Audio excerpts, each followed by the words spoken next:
¿Qué es preferible para derrocar a la dictadura del clan Ortega y Murillo y del FSLN?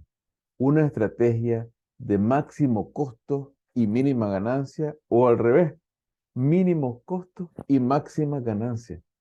Se cae de madura la respuesta. Los nicaragüenses queremos máxima ganancia al mínimo costo humano. Analicemos entonces las alternativas. Empecemos por la llamada salida electoral. Luego hablamos de otras. Cada vez que se ha escogido elecciones como la puerta de salida de las dictaduras del FSLN, los nicaragüenses conseguimos máximo costo y mínima ganancia. Ya ha ocurrido dos veces, en los años 1980 y en el periodo desde el 2018 hasta la fecha. Hablemos de los 80.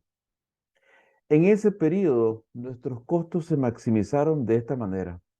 Se organizó un ejército regular, se entró a una guerra civil prolongada en la cual decenas de miles de nicaragüenses, sobre todo campesinos, la mayoría pobres, agraviados por maltrato, asesinatos y confiscaciones, se enfrentaron a decenas de miles de nicaragüenses, la mayoría pobres, reclutados a la fuerza por el FSLN para ir a la montaña a matar a miles de nicaragüenses pobres. Los ricos de ambos bandos generalmente estaban o de uniforme, pero haciendo, entre comillas, tareas revolucionarias sin peligro, o en el extranjero, ya sea con su familia en exilio dorado, o estudiando, o de diplomáticos, en visitando políticos, o en sus casas, mientras sus padres recibían un dinero del Departamento de Estado para supuestamente dirigir la guerra, dirigir a la oposición armada. ¿Cuántos murieron en la guerra? Las cifras más o menos oficiales andan por 50.000. Hay estimados cercanos a los 100.000. ¿Cuánto costó aquello?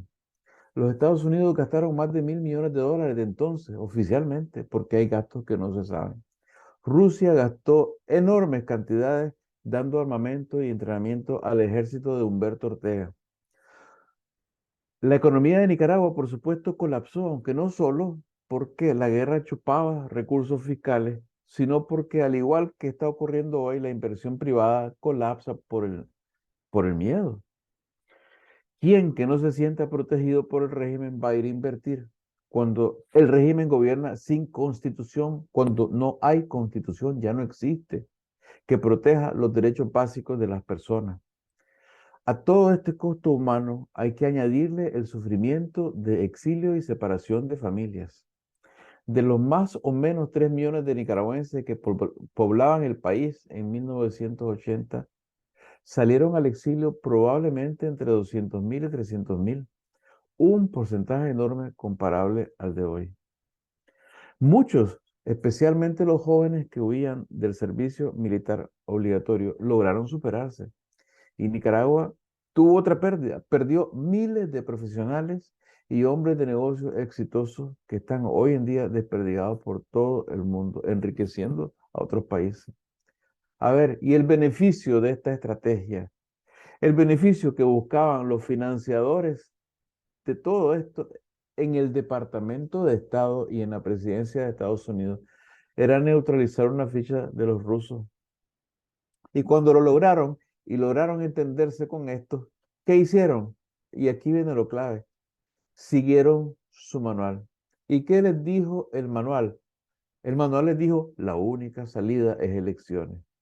Y a continuación empezaron a obligar a los campesinos a desarmarse, a los políticos a juntarse, aunque los pleitos eran tan grandes que llegaron alguna vez a golpes y no pudieron ponerse de acuerdo entre ellos para elegir un político para candidato, por lo que tuvieron que recurrir a doña Violeta Barrios de Chamorro, una señora que no era política ni tenía preparación para gobernar, pero a quien utilizaron de símbolo.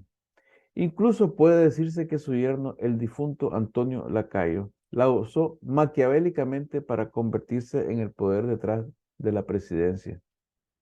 Pues obligaron a los campesinos a desarmarse, pero no al ejército de Humberto Ortega y el FSLN. Es el mismo trato que nos dan a los opositores de hoy. Quieren arreglarse a costa nuestra. que aceptemos todas las condiciones de la dictadura y quedemos como burro amarrado contra tigre suelto. Ese es el manual. Les dijeron a los jefes de la contra, no hay más reales para ustedes. Y estos, por supuesto, como han hecho por generaciones los políticos nuestros, y como hacen sus descendientes hoy en algunos grupos opositores, respondieron, yes, sir, sí, señor. Fueron y les dijeron a los campesinos, entreguen las armas o entreguen las armas. Y se los llevaron a reconcentrar en varios lugares del país como quien recoge ganado. Así los trataron. Y de ahí, de esos lugares, los mandaron a sus casas desarmados, donde el FSLN los esperaba para irlos matando uno a uno. Cientos cayeron. ¿Qué salió de esas elecciones? Pues lo único que podía salir, un cambio de personas, pero no de sistema, una ganancia mínima para el pueblo, que al principio pareció la gloria porque por lo menos era el fin de la guerra.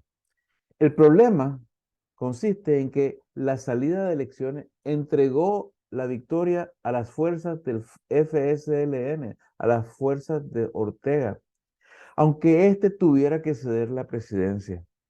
Pero los políticos, felices, muchos de ellos tienen a sus descendientes hoy en las filas opositoras o están en las filas opositoras de hoy, otra vez buscando la misma falsa solución. No hay que sorprenderse. Ganaron riqueza, propiedades, embajadas, altos puestos en los ministerios, concesiones de negocios, viajes, lujos, becas. Si hasta líderes del Frente Sandinista, hasta comandantes, consiguieron becas para ir a estudiar a Harvard y otros lugares. ¿Y qué ganó Daniel Ortega? ¿Y qué ganó el FSLN? Pues como todo tenía que ser constitucional, entre comillas, pues lo primero que ganó Ortega, porque la constitución, fue ser diputado, o sea, sueldo con impunidad. ¿Y qué ganó Humberto Ortega? Pues como para las elecciones con tirano hacen falta pactos sucios, en el pacto sucio hay negocios sucios. El de Humberto Ortega, por el pacto Chamorro, Lacayo Ortega, fue que lo dejaran en su puesto varios años más, tiempo suficiente para arreglar sus asuntos. Entre ellos, vender equipo militar del ejército y embolsarse el dinero. ¿Y qué pasó con la organización que el Departamento de Estado y los opositores domésticos armaron para las elecciones, la UNO? Pues en cuestión de meses o incluso semanas estaba en pedazos, cada uno buscando su hueso. Y desde la presidencia, el que repartía huesos a través de su suegra era Toño Lacayo, comprando para su pacto con Ortega a diputados sin principios. A eso le llamaron los cañonazos de Lacayo. Y si necesitaba Ortega, ¿verdad?, presionar para conseguir más beneficios todavía o tenía algún conflicto con su socio lacayo, pues se lanzaba a lo que él llamó gobernar desde abajo. Armaba azonadas, hacía que sus partidarios tomaran las calles con violencia e incluso lanzó algunos ataques militares usando a supuestos disidentes, hasta que la otra parte del pacto, el gobierno de doña Violeta, cediera. Y cedía. Bueno, ahí la tienen, la puerta de salida electoral. En esta supuesta estrategia tiene que haber pacto y repartición entre las élites. Y ahí es que comienza el camino a la siguiente desgracia. Ahí es que comenzó el camino a la desgracia de 2018. Un camino que pasó después por varios eventos que son significativos. La conversión religiosa del tirano, su bendición por el cardenal Obando, quien decía, gracias a Dios y al señor presidente, el pacto con Alemán, el pacto fascista con la oligarquía, que a su vez se había robado el COSEP, que se robó el COSEP. Esta es la puerta de salida electoral. Máximo costo, mínima ganancia, mínimo beneficio para el pueblo de Nicaragua. ¿Queremos más de esto?